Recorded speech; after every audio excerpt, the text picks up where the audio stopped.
Footing आप अपनी बनाओ, तला बनाओ घर का, वो स्ट्रॉन्ग बनना चाहिए। उसके लिए कंक्रीट जो आपको जरूर यूज करना है वो M25 या M30 ग्रेड यूज करना है। अभी काफी लोगों को ये ग्रेड वगैरह नहीं पता होगा, मैं समझाता हूं क्या है। सबसे पहली चीज है कि इससे कम कभी भी अपने कॉलम बीम फुटिंग में मटेरियल यूज नहीं करने देना। जैसे सीमेंट है ना, ये M20 ग्रेड का मैं बता रहा हूं 1 क्यूबिक में। मतलब अगर आप सीमेंट डालना है आपको, वो आपको 350 kg सीमेंट डालना है। पानी जो डालना है 164 लीटर पानी डालना है। एग्रीगेट कपची 20 mm और 10 mm मिक्स है हमारी, तो दोनों मिला के एक 726 kg, दूसरी 588 kg। और सैंड रेती बालू आपको डालना 726 kg। और एड मिक्सचर नहीं भी डालो कोई दिक्कत नहीं है। तो इस तरीके से आपको अपना मिक्सचर बनाना है और फिर उसको यूज़ करोगे तो आपका घर जो है वो स्ट्रांग बनेगा। अभी कईयों को क्यूबिक मीटर या क्यूबिक का दिक्कत आ रही होगी। 1 क्यूबिक क्या हो गया, मतलब ये 7 बोरी का माल है, मतलब 7 बोरी कंक्रीट का माल है। तो अगर आपका मिक्सचर है 2 बोरी का माल बनाते हैं तो इसको डिवाइड कर लेना, सिंपल कैलकुलेशन है। मतलब अगर 3 बोरी का 3.5 बोरी का माल बन जाता है हर मिक्सचर में, तो 3.5 बोरी के हिसाब से आधा आधा माल कर देना सब कुछ, तो आपका जो कंक्रीट स्ट्रेंथ बनेगा। ये हो गया M20, ये सबसे कम है क्वांटिटी, इससे कम कभी नहीं करने देना। और मैं बोलूँगा जो अभी मैं बताने वाला हूँ M25 ग्रेड जो रहता है उसका आपको कॉलम पिलर और फुटिंग में देने हैं। उसमें क्या होता है, सीमेंट हमारा 380 kg हो जाता है, ये भी ठीक है 380 kg, ये भी 1 क्यूबिक का माल है। और पानी हमारा 163 लीटर आपको डालना है। कपची एग्रीगेट 10 और 20 mm की दोनों 717 प्लस 581। और सैंड बालू जो हमारी है वो है 718 kg आपको डालना है। तो आपका जो मिक्सचर बनेगा, जो एड मिक्सचर है, एड मिक्सचर डालने से क्या होता है, आपकी स्ट्रेंथ भी बनती है और आपका घर स्ट्रांग भी बनता है। और अगर आप जानना चाहते हो कि एड मिक्सचर कौन सा एड मिक्सचर कंक्रीट में डालें हमारी स्ट्रेंथ बने, तो कमेंट करना, मैं कमेंट में भी मेंशन करूंगा, नहीं तो वीडियो ले आऊंगा। और अगर बहुत अच्छा स्ट्रांग घर बनाना है तो M30 ग्रेड से कोई अच्छा नहीं है, जिसमें सीमेंट आपका 390 kg जाता है 1 क्यूबिक में, और पानी आपका 155 लीटर, और 10 और 20 mm की कपची आपको 723 और 585 kg। बालू जो आपको डालना है वो आपको डालना है 724 kg। तो आपका कंक्रीट स्ट्रांग बनेगा, वो कंक्रीट खराब नहीं होता है, उसकी लाइफ भी बढ़ती है और स्ट्रेंथ भी मिलती है घर को। देखो ये कबाड़ा होता है घर का, अगर ध्यान नहीं दोगे आपको आइडिया नहीं होगा। तो ये गलतियां नहीं करनी है, ये कॉमन मिस्टेक है, लेकिन ये हर कॉन्ट्रैक्टर हर मिस्त्री करता है। उसको समझा दो हमारे घर में मत करना, हमें घर पे बहुत इन्वेस्ट कर रहे हैं। तो देखो ये गलतियां हैं क्या। लेआउट हो गया था, एक्सकवेशन हो गई, उसके बाद फुटिंग का काम यहाँ हो गया। और फुटिंग यहाँ क्या दी है, ट्रेपेजोइडल फुटिंग दी है। और 6 स्टोरी की ये बिल्डिंग बनने वाली है, ठीक है 6 स्टोरी की बिल्डिंग है। और जो फुटिंग की डेप्थ रखी गई है वो रखी गई है 2500 mm। लेकिन यहाँ एक गलती आपको दिख रही होगी, वीडियो थोड़ी मतलब दूर से है तो आपको दिख रहा होगा कि जो फुटिंग है वहां पे हनी कॉम आया है। ये बहुत खराब चीज है, हनी कॉम कभी भी नहीं आना चाहिए। आप देख रहे हो एग्रीगेट थोड़ा ऐसे रफ सा दिख रहा है, हनी कॉम सा मतलब एक स्ट्रक्चर को, इसको गंजा बोलते हैं, कई जगह गंजा बोलते हैं कि जो आपका सरफेस होता है रफ हो जाता है, तो ये कभी नहीं होने देना है। तो ये चीज देखी गई। दूसरी के ट्रेपेजोइडल फुटिंग की शेप प्रॉपर शेप में दी गई थी, कईयों में थोड़ी दिक्कत देखने को आई क्योंकि उसमें प्रॉपर स्लोप आपको मेंटेन करनी पड़ सकती है। और इसमें एक as a site engineer quantity निकालना आपको आनी चाहिए कि ट्रेपेजोइडल की कैसे क्वांटिटी निकालते हैं, वो भी प्लेलिस्ट में वीडियो है, वो अभी जाके आप देख सकते हो। नेक्स्ट हमने जो इसमें देखा, तो जो साइज रखा गया फुटिंग का 6 स्टोरी बिल्डिंग के लिए, वो रखा गया था 1800 बाई 1800, मतलब लेंथ और विड्थ 1800 बाई 1800 की रखी गई है। और नेक्स्ट यहां आप देख रहे हो जो स्टीरअप प्रोवाइड किया गया है, पहले मैं कवर दिखा लूं। ये सबसे अच्छा चीज मेरे को इस स्ट्रक्चर में लगी, जो यहाँ कवर ब्लॉक प्रोवाइड किया है, ये बहुत अच्छा कवर ब्लॉक प्रोवाइड किया है। पीवीसी का कवर ब्लॉक है और ये मस्ट आपको कवर ब्लॉक प्रोवाइड करना है, ऐसे कि जब शटरिंग होगी प्रॉपर चारों तरफ कंक्रीट को कवर मिलेगा। दूसरी यहाँ जो स्टीरअप प्रोवाइड किया गया वो डायमंड बीच में किया गया, बाहर स्केयर स्केप का जो स्टीरअप है प्रोवाइड किया गया। तीसरा यहाँ जो कॉलम का साइज रखा गया वो रखा गया 350 बाई 350। अभी आगे हम बढ़ते हैं, ये सामने आप देख रहे हो, इसे बुर्जी बोलते हैं या ग्रिड लाइन बोलते हैं। इसकी हेल्प से पूरी बिल्डिंग की कंस्ट्रक्शन होगी। ये सेंटर लाइन मेथड से हिसाब से किया जा रहा है। ये बुर्जी है, ये क्या शो कर रही है कि जो कॉलम का सेंटर है इसके थ्रू आउट वो रहेगा। ये ड्राइंग पे मेंशन होता है कि सेक्शन ए बी, और जैसे आप सामने दूसरी तरफ देख रहे हो, एक इस तरफ से रहेगी, दोनों तरफ से कॉलम का सेंटर वाले मिल जाता है। इस पे एक वीडियो बनाई थी जिसमें हमने पूरा देखा था कि बुर्जी के हिसाब से कैसे करते हैं। अगर आप चाहते हो वीडियो बनाएं तो नेक्स्ट वीडियो भी इस पे बनाएंगे, कोई दिक्कत नहीं। लेकिन आपको साइड विजिट आज तो मैं दिखा दूं, ये देखो यहाँ पे क्या है, ये भी कॉलम का सेंटर बनाया जाता है। और ये कैसे किया जाता है, आप टोटल स्टेशन की हेल्प से कर सकते हो, आप इसको थियोडोलाइट की हेल्प से कर सकते हो, आप इसको मेजरमेंट की हेल्प से कर सकते हो। क्योंकि हमें स्टार्टिंग में क्या होता है, एक रेफरेंस पॉइंट होता है, उसके हिसाब से पूरी बिल्डिंग की कंस्ट्रक्शन होती है। और ये एल शेप की बिल्डिंग है, तो इसको बनाने में थोड़ी दिक्कत आती है एल शेप में, क्योंकि दो रेफरेंस पॉइंट हमें चाहिए होंगे। एक से भी हो जाता है, लेकिन इस हिसाब से किया जाता है। जहां भी ये देखो, यहाँ भी एक बुर्जी है, जहां जिस लाइन में कॉलम होंगे वहां पे आपको दोनों तरफ बुर्जी देखने को मिलेगी, तो ये इसे बुर्जी बोलते हैं। ये साइट पे काफी ज्यादा जरूरत पड़ती है और साइट इंजीनियर को पता भी होनी चाहिए।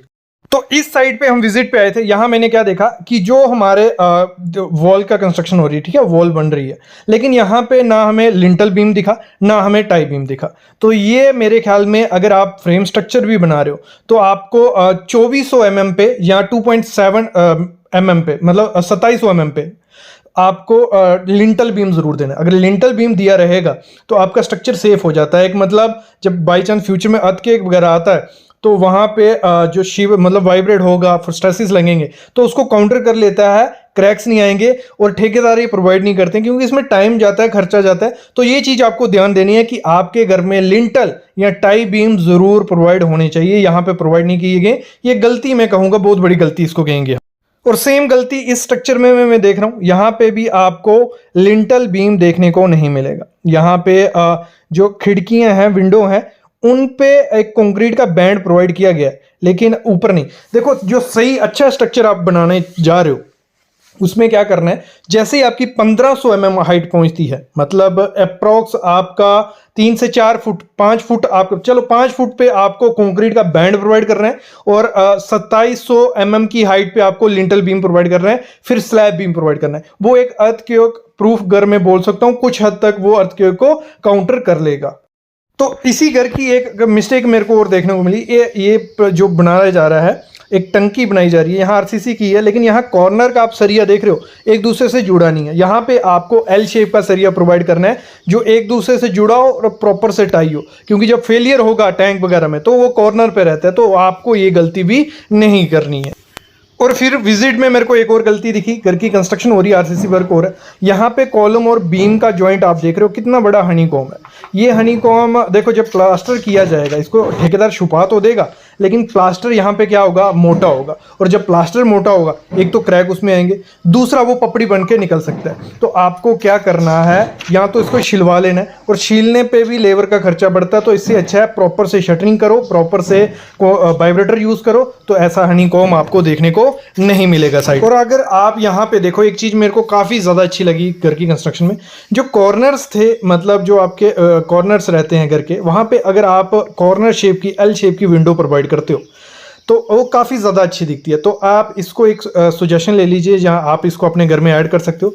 जब आपके जहाँ भी कॉर्नर होंगे, जो फ्रंट में रहेंगे, साइड पे कुछ इतना अच्छा नहीं दिखेगा, जो फ्रंट के कॉर्नर्स रहेंगे वहाँ पे आपको क्या करना, जो विंडो का जो फ्रेम बनेगा वो पूरा कॉर्नर के हिसाब से बनना। भले इस दोनों तरफ आप 1-1 मीटर रख लीजिए, काफ़ी अच्छा दिखेगा वो बनने के बाद। यहाँ भी आप सामने देख रहे हो, ये भी कॉर्नर शेप पे यही कॉर्नर यूज़ किया गया।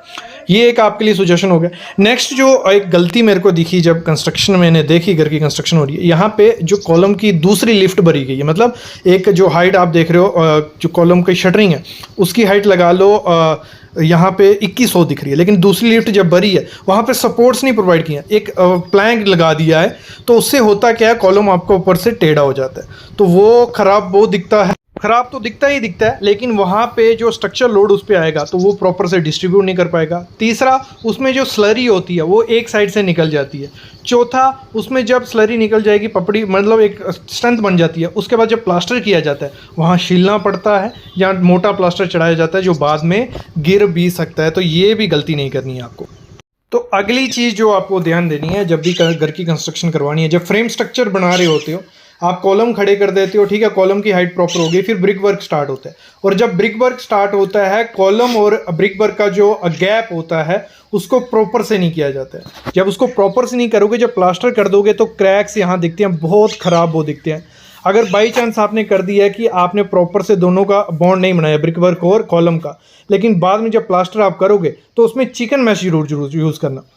अगर चिकन मैश यूज़ करते हो तो आपके जो क्रैक्स होते हैं वो बाहर नहीं दिखते हैं और एक बॉन्ड प्रॉपर सा बना रहता है। तो ये इसलिए बताया क्योंकि यहाँ पे आप सामने देख रहे हो जो बॉन्ड थी कॉलम और ब्रिक में, आपको नहीं दिख रहा होगा दूर से, लेकिन वो प्रॉपर से नहीं बनाई गई है। क्योंकि प्रॉपर से कैसे होता है, एक तो पहले तो जो आरसीसी होती है उसको हाकिंग करनी होती है, टाचा मारना है।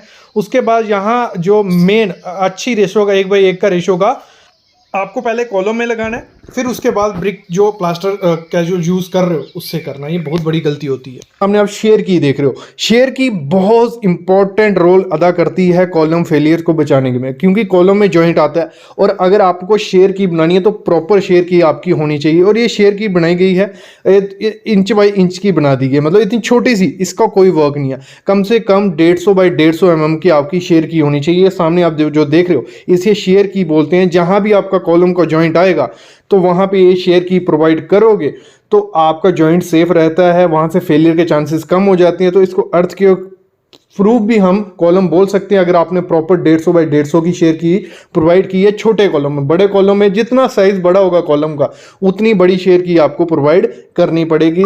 जो एल है डेवलपमेंट लेंथ हम जिसे बोलते हैं, ये कॉलम का जंक्शन है, 2 बीम इस कॉलम में आ रहे हैं और इनकी जो आप एल देख रहे हो वो कॉलम के बाहर है, मतलब कॉलम के सरिये से बाहर है, वर्टिकल बार से बाहर है। तो इस डेवलपमेंट लेंथ का कोई काम नहीं होता और यहाँ पे क्रैक्स गारंटी आ जाएंगे जब ये कॉलम दोबारा कास्ट किया जाएगा, क्योंकि इसमें कवर 0 हो चुका है। आप देख रहे हो नीचे आपको थोड़ा बहुत धुंधला धुंधला दिख रहा होगा कि नीचे कॉलम का कंक्रीट हो चुका है और जो स्टील है वो एल उसका डेवलपमेंट लेंथ एंकरेज लेंथ वो बाहर है। ये बहुत बड़ी गलती होती है। एक तो यहाँ कवर 0 हो गया, क्रैक आ जाएंगे। दूसरा, जब इस पे लोड पड़ेगा स्लिपेज के चांसेस वो ज़्यादा बढ़ जाते हैं, फेल हो जाएगा। तो आपको करना क्या, सिंपल भाषा में बताऊं, ये होता क्यों है, क्योंकि जो बाहर से अंदर से सरिया डालना रहेगा अगर किसी कॉन्ट्रैक्टर को या ठेकेदार को, तो काफ़ी टाइम लगता है, दिक्कत आती है। तो वो क्या करते हैं, 2 सरिये अंदर डाल देंगे इजिली और तीसरा सरिया बाहर कॉलम के निकाल देंगे। तो वो वहाँ बहुत बड़ी गलती हो जाती है। तो आपको क्या करना है, जो भी आपका वर्टिकल कॉलम होगा, मतलब कॉलम है जो, उसका बीम का जो भी सरिया है वो हमेशा जंक्शन के अंदर आना चाहिए, बाहर में कभी वो सरिया नहीं होना चाहिए। अगर बाहर में है तो आपको उसको अंदर करवा देना है, नहीं तो ये बहुत बड़ी गलती होती है, फेलियर के चांसेस बढ़ जाते हैं। जहां भी आप देख रहे हो ये जो बीम आ रहा है इसका सरिया भी कॉलम से बाहर है, ये अंदर होना चाहिए। ये होगी एक गलती, इसको सुधार लेना है। दूसरी गलती जो है वो है इसी बीम को रिलेटेड। देखो जो मेन बीम होता है, सेकेंडरी बीम, अभी जो ये मेन बीम देख रहे हो, तीन सरिया है मेन बीम का, लेकिन जो सेकेंडरी बीम आ रहा है वो उसका सरिया डेवलपमेंट लेंथ 2 के अंदर डाली, ये लास्ट तक जानी चाहिए थी, मतलब जो लास्ट सरिया है हमारा वहां तक ये पहुंचनी चाहिए थी। ये भी गलतियां देख रहे हो, सामने आप मेरे देख रहे हो एक कॉलम है 350 बाई 350 का, यहाँ जॉगल किया हुआ है 100 mm पूरा, मतलब कॉलम के बाहर शिफ्ट कर दिए हैं। ये सबसे बड़ी प्रॉब्लम है, मतलब इन फ्यूचर ये कॉलम फेल होने वाला है, गारंटी। ठीक है, पहली बात तो कॉलम में जॉगल अलाउड ही नहीं होता है, तो यहाँ पे जो जॉगल किया हुआ है बहुत बड़ी बिग मिस्टेक है कॉलम में। ठीक है, दूसरी चीज़ जो देखी मैंने, यहाँ देख रहे हो आप कवर, एक तरफ बिल्कुल 0 कवर हो गया लगभग, मतलब 20 mm कवर हो गया, और दूसरी तरफ हमारा कितना कवर हो गया, कोई 90 mm कवर हो गया। और ये बहुत बड़ी मिस्टेक है, क्योंकि इसमें कॉलम का जब लोड पड़ेगा तो अच्छे से प्रॉपर डिस्ट्रीब्यूट नहीं होगा। अगली